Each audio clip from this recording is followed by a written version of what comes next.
안녕하세요. 저는 지리교육과 21학번 김성태이고 교육방법 및 교육공학 수업 시연을 시작하도록 하겠습니다. 제가 촬영을 하는데 PPT 시각자료가 눈에 잘 들어오지 않아 이렇게밖에 카메라 구도를 설정할 수밖에 없는 점 양해 부탁드립니다. 저는 선진국가개발도상국의 도시화 과정에 대한 파트로 수업 시연을 시작하도록 하겠습니다.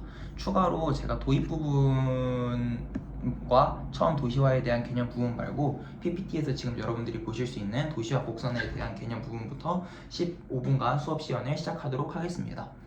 그러면 수업 시작하도록 하겠습니다. 네, 우리 그럼 아까 전에 도시화율까지 배웠어요. 그럼 도시화율이 전체 인구분의 도시에 사는 사람들의 비율이었잖아요. 그러면 우리가 지금 볼 수 있는 이 도시화 곡선에 보면 세로의 도시화율이란 개념이 제시돼 있죠.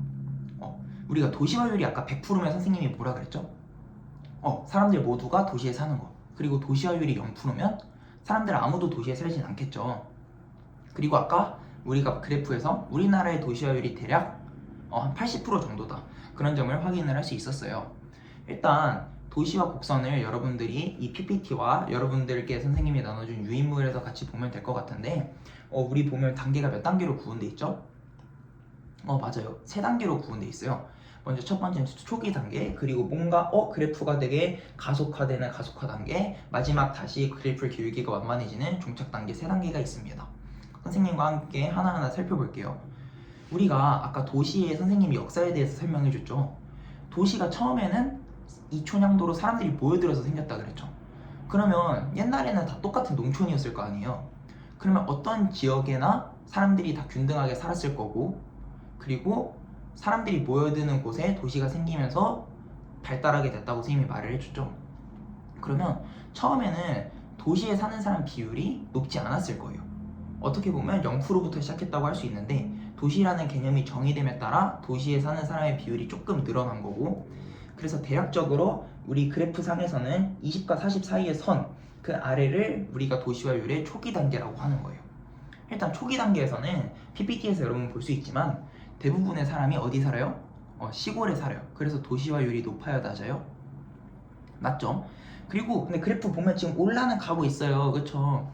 그럼 그래프가 올라간다는 뜻은 도시로 이동하는 사람들이 조금씩 생긴다는 거겠죠? 왜냐면 도시화율이 도시에 사는 사람의 인구 비율이니까.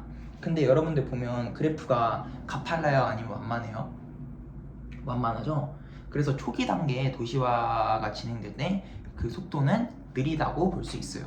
여러분 학습지 빈칸에 느리다는 말 쓰면서 같이 따라와주면 좋을 것 같아요. 이제 두 번째 가속화 단계를 보도록 할게요.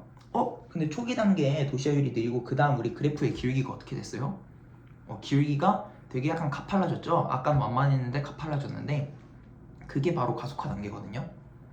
가속화 단계는 산업이 발달하면서 도시에 이제 일자리가 많이 생긴 거예요. 사람들이 도시로 모여드니까 도시화가 더 진행됐고 더 많은 일자리가 생기니까 사람들이 나도 도시로 모여들어야지 라고 많은 사람들이 생각을 하게 된 거죠. 그래서 이렇게 많은 사람들이 도시로 이주하는 과정이 가속화 단계인 거예요. 이 시기의 도시화율 여러분들이 보면 그래프 아까 계속 가파르다 그랬죠? 그래서 도시화율은 빠르게 상승한다. PPT 빈칸에 채워넣으면 될 것 같아요. 그리고 마지막은 종착 단계예요. 자, 요즘은 시골에서 도시로 이사 오는 경우가 아까 선생님이 수업 도입 부분에 우리나라에서 많다 그랬어요? 적다 그랬어요? 적다 그랬죠? 그리고 여러분들도 맞아요. 아까 손 들었는데 반 우리 학생 30명 중에 28명 친구들이나 도시에 태어나서 계속 지금부터 서울에서 살아왔잖아요. 그런 거를 보면 우리나라도 아까 이제 도시화가 더 가파르게 늘지 않는다고 선생님이 설명해 줬는데 이게 바로 종착 단계인 거거든요. 그래서 종착 단계는 도시화율이 높아져서 대부분 사람들이 여러분들처럼 이제 도시에 살게 돼요. 그러면 사람들이 도시로 이동하는 속도가 어떻게 되겠어요? 다시 느려지겠죠? 맞아요. 근데 여기 종착 단계에서 중요한 건 PPT 빈칸에도 있고 여러분들 학습지 빈칸에도 있지만 도시와 시골의 인구 비율이 안정된다는 거예요. 왜냐면 사람들이 더 이상 도시로 들어오지도 않고 그리고 더 이상 도시에서 사람들이 시골로 이사를 가는지도 않는 현상들이 벌어지면서 도시와 시골의 비율이 안정된다는 게 도시화의 종착 단계라고 볼 수 있을 것 같아요. 네, 이해했죠? 넘어가도록 할게요. 일단 그러면 우리가 아까 선생님이 얘기한 것처럼 도시가 만들어지기 위해서 어떤 단계를 거쳤는지 한 번 더 이미지로 보도록 할 텐데, 이것을 하는 이유는 아까 주제 흐름도에서 보여줬듯이 도시가 어떻게 선진국의 도시가 발전을 했고 어떻게 개발도상국의 도시가 발전을 했는지를 보기 위함이에요. 일단 여러분들 이 사진이 어디 같아요? 아래 써있긴 한데 맞아요, 울산이에요. 울산. 지금의 울산은 인구가 100만이 넘는 광역시예요. 근데 옛날에 지금 이 사진에 제시되어 있는 1963년에는 울산이 지금처럼 대도시가 아닌 모습이었죠. 그리고 지금의 울산 모습이 여러분들이 볼 수 있듯이 이런 모습이에요. 즉 울산이 대도시가 되는 과정에서 뭐가 생겼어요? 맞아요.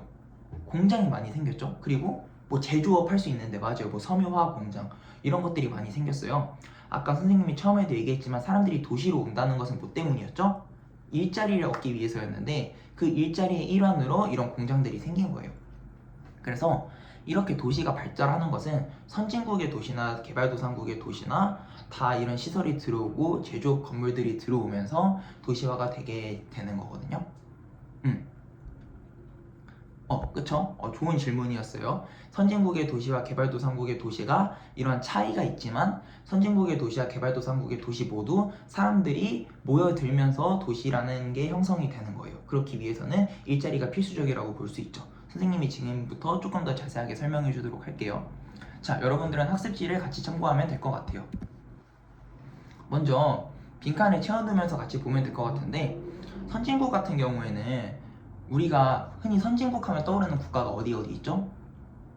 영국, 뭐 미국, 파리, 뭐 프랑스 파리, 좋아요. 이렇게 있죠. 근데 우리가 역사 시간에도 여러분들 배웠을 텐데 언제 이후로 좀 산업이 발달했다고 했어요? 맞아요. 산업혁명. 그래서 선진국 같은 경우는 산업혁명 이후부터 오랜 시간에 걸쳐 도시화가 점진적으로 진행됐어요. 이게 무슨 말인지 선생님이 한 번 더 설명을 해줄게요. 일단 도시화가 점진적으로 진행됐다는 거는 도시화가 오랜 시간에 걸쳤으니까 한 번에 급격하게 진행됐겠어요? 아니면 뭐 100년, 200년, 300년에 걸쳐서 천천히 진행됐겠어요? 맞아요. 천천히 진행됐겠죠? 이것을 우리는 점진적으로 진행되었다고 말할 수 있는 거예요. 그러면 개발도상국의 도시화는 언제부터 진행이 됐을까요? 20세기 중반. 그러면 20세기 중반, 우리가 흔히 20세기 중반이라고 하면 세계대전. 이때 이후로 개발도상국의 도시화는 짧은 시간에 급격하게 진행이 됐어요. 우리가 개발도상국 한번 떠올려 보면은 막 우리나라도 마찬가지예요. 한강의 기적. 그런 말 들어봤죠. 그런 것처럼 우리나라도 짧은 시간 동안 도시화가 진행이 됐고, 뭐 동남아시아 여러분들 말했듯이 뭐 그리고 인도 그런 국가들 같은 경우도 1940, 50년 60년대부터 짧은 시간에 도시화가 급격하게 진행된 모습을 볼 수 있어요. 오케이, 넘어가도록 할게요. 두 번째, 도시화 속도를 볼게요. 선진국은 아까 점진적이라 그랬죠. 몇백 년에 걸쳐서 도시화가 진행됐으니까 도시화 속도가 어떨 것 같아요? 맞아요. 느리고 안정적이겠죠? 그럼 개발도상국 같은 경우에는 500년에 선진국에 진행될 거를 50년 만에 진행됐으니까 그 속도가 어떨 것 같아요? 빠르고 급격하겠죠? 이것도 여러분들 유인물에 나와서 같이 참고해서 보면 될 것 같아요. 그럼 우리 원인에 대해 알아볼게요. 아까 선생님이 수업 도입할 때 도시가 생기는 이유는 거기에 일자리가 있기 때문에 많은 사람들이 몰려들어오고 인구가 증가해서 도시가 생긴다 그랬죠? 근데 이 원인이 조금씩 다르거든요. 먼저 선진국 먼저 보도록 할게요. 아까 전 학생이 한 질문과 선생님이 지금 말하는 내용이 비슷할 거예요. 일단 선진국 같은 경우는 산업화가 됐어요. 산업화. 아까 산업혁명이 되면서 공장이 들어서고 높은 건물이 들어선 것, 이것이 바로 산업화인데, 산업화로 인해서 일자리가 증가해서 사람들이 모여들게 된 거예요. 그리고 또 하나 더 있으면 사람들의 생활 수준이 향상이 됐기 때문에, 자, 우리가 도시에 보면 뭐가 많아요? 여러분들 주위에 보면 영화관도 있고, 맞아요, 백화점도 있고, 쇼핑할 수 있는 시설도 있고, 여러 오락시설이 있다 보니까 사람들이 생활 수준이 향상되어서 그 높은 생활 수준을 누리기 위해 도시에 몰려들었다, 이렇게 볼 수 있는 거죠. 반면 개발도상국도 마찬가지예요. 개발도상국도 일자리를 얻기 위해 사람들이 도시로 모여들었는데 그 양상이 선진국과 약간 다르거든요. 우리 빈칸 채우면서 같이 보도록 할게요. 먼저 개발도상국 같은 경우에는 급격하게 도시화가 진행됐다 그랬죠. 그럼 선진국은 일자리가 부족한 게 천천히 일자리가 부족해졌을 텐데, 개발도상국 같은 경우에는 일자리가 한순간에 일자리 잃는 사람이 많아지겠죠. 특히 도시의 반대인 어디에서 많이 그랬을 것 같아요? 농촌. 맞아요. 그래서 농촌에 사람들이 다 도시로 이주를 하다 보니까 농촌의 일자리가 급격하게 부족해지고 도시 일자리가 급격하게 늘어난 거예요. 선진국 개발도상국 같은 경우에는 선진국과 달리 이미 많은 성공한 도시들의 예시를 통해서 벤치마킹해서 도시가 생긴 경우가 많거든요. 그렇다 보니까 기업 본사 같은 거나 공장 같은 게 급격하게 들어서면서 농촌의 일자리가 급격하게 부족해졌다고 볼 수 있어요. 그리고 이게 무엇이냐면 이촌향도인 거죠. 그래서 개발도상국에서 선진국보다 이촌향도 현상이 더 짧은 시일 안에 많이 나타난다고 볼 수 있습니다.